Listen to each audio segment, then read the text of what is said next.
ఆ ఉన్న హెయిర్ పెట్టిన హెయిర్ పోదు కానీ హెయిర్ ట్రాన్స్ప్లాంట్ కానీ ఆల్రెడీ నేటివ్ హెయిర్ ఉంటుంది కదా అది పోయే ఛాన్సెస్ ఉంటాయి అన్నమాట.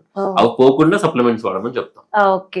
సో అంటే నేను చాలా కేసెస్ లో చూసాను, వన్స్ హెయిర్ ప్లాంటేషన్ అయిన తర్వాత చుట్టూన్న హెయిర్ కలర్ చేంజ్ అవ్వచ్చు, అంటే వైట్ రెడ్ కలర్ లోకి రావచ్చు, కానీ ఏదైతే హెయిర్ ప్లాంటేషన్ అయిందో ఆ హెయిర్ ఎప్పటికీ కూడా కలర్ చేంజ్ అవ్వదు అని చెప్పేసి మేము విన్నాం.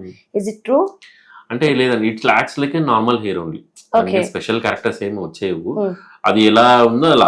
సో ఇప్పుడు చెప్పారు డిఎన్ఏ, అందరికి డిఎన్ఏ డిజైన్ ఉంటుంది, డిఎన్ఏ డిజైన్ వాళ్ళది. సో వాళ్ళకి ఎలా అంటే ఏ హెయిర్ ఫస్ట్ తెల్లగా అవ్వాలి, సో ఏ ప్యాటర్న్ ఎలా మెయింటైన్ అవ్వాలి అనేది డిసైడెడ్ ఉంటుంది ఆల్రెడీ.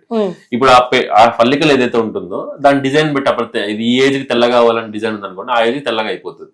సో కానీ అదే ఇప్పుడు వైట్ హెయిర్ తీసి పెట్టామనుకోండి, వైట్ హెయిర్ ఉంటుంది, అది మళ్ళీ బ్లాక్ అవ్వదు అనమాట. బ్లాక్ అవ్వదు, బట్ బ్లాక్ హెయిర్ వైట్ అవ్వచ్చు కానీ వైట్ హెయిర్ బ్లాక్ అవడం అనేది ఏముండదు. సో ఇలా వేసుకున్న తర్వాత మనం ఏమైనా కలర్స్ యూజ్ చేయొచ్చా?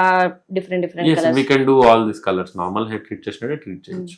సో వన్స్ మనం హెయిర్ ప్లాంటేషన్ అయిన తర్వాత హెయిర్ కట్ లాంటివి చేయించుకోవచ్చు, అంటే మళ్ళీ హెయిర్ గ్రోత్ అయ్యే ఛాన్సెస్ ఉంటుందా? ఎక్కడ వరకు ప్లాంటేషన్ అయిందో అక్కడ వరకు ఉంటుందా? లేదు, హెయిర్ నార్మల్ ప్యాటర్న్ లో గ్రో. ఇప్పుడు ఏ హెయిర్ ఇప్పుడు నేను ఈ గడ్డం తీసి పెట్టాను అనుకో, ఇదే ప్యాటర్న్ ఇప్పుడు ఎంత ఫాస్ట్ తో పెరుగుతుందో అది కూడా అంతే ఫాస్ట్ తో పెరుగుతుంది.